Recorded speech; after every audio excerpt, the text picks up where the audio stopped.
నా పేరు ఎస్కే నాగుల్ పాషా. ఇక్కడ నేను మెయింటెనెన్స్ ఇన్ఛార్జ్ని. 10 సంవత్సరాల నుంచి ఇక్కడ జాబ్ చేస్తున్నాను. మన ధీరజ్ ప్రాజెక్ట్లో మన 35, 32 మోడల్స్ బండ్లు, 28, 28 మోడల్ బండ్లు 2 ఉన్నాయి మన దగ్గర. బండ్లు మంచిగా మైలేజ్ వస్తున్నాయి. 5 గంటలకి 20 లీటర్లు మైలేజ్ ఇస్తుంది. ర్యాంపులు ఫ్రీగా ఎక్కుతుంది. లైలాండ్తో పోసుకుంటే మన బెంజ్ బండ్లే బాగా పికప్ ఉన్నాయి. అంతేవిధంగా మన ఏసీ కూడా బాగా వస్తుంది.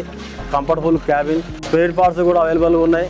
మనకి ఏది పోయినా కానీ వెంబడి అందిస్తారు. ప్లస్ క్లచ్ కానీ, హౌసింగ్లో కానీ, గేర్ బాక్స్లో కానీ కంప్లైంట్ ఏం లేదు ఇంతవరకు అయితే. మనకి బండి అయితే బాగా పికప్ కానీ అంత బాగుందండి. శ్రీ హర్ష ట్రక్కింగ్లో మేము 17 బండ్లు తీసుకున్నాము. 4 బండ్లు 12 టైర్లు, 13 బండ్లు 10 టైర్లు తీసుకున్నాం. బండ్లు మంచిగా బాగున్నాయి మనకి మైన్స్లో. వేరే బండ్లతో పోల్చుకుంటే ఈ బండ్లు మంచిగా మాకు కంఫర్టబుల్గా ఉన్నాయి. సామాన్లు కానీ అవైలబుల్గా అందిస్తున్నారు. 24 అవర్స్లో మొత్తం బండి అంతా ఓకే అయిపోతుంది. పెద్ద మేజర్ పని అయినా సరే. నా పేరు వీరారెడ్డి అండి. నేను ఇక్కడ 6 సంవత్సరాల నుంచి డ్రైవర్గా పనిచేస్తున్నాను. భారత బండి యొక్క క్యాబిన్ యొక్క సేఫ్టీ ఫీచర్స్ అనేవి చాలా బాగున్నాయి. దాంట్లో వస్తే ఫస్ట్ సీట్ బెల్ట్ ఇంపార్టెంట్గా మంచిగా ఉన్నది. తర్వాత హజార్డ్ ఫీచర్స్ అనేవి చాలా అవైలబుల్గా ఉన్నాయి. దాంట్లో అంటే నిద్రపోవడానికి హజార్డ్స్ వెహికల్స్ మనం కళ్ళు మూసేటప్పుడు దానికి హజార్డ్ అనేది మనకి సిగ్నల్స్ రావడం అనేది జరుగుతుంది. దీంట్లో ఏమైనా ప్రాబ్లమ్స్ వస్తే డిస్ప్లేలో చూపించడం జరుగుతుంది.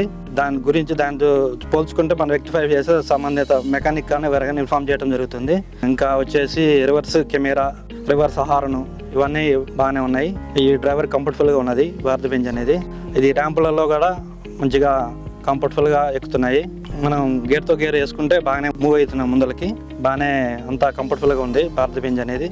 అన్ని వెహికల్స్తో పోలిస్తే భారత బెంజ్ అనేది నెంబర్ 1గా ఉన్నది.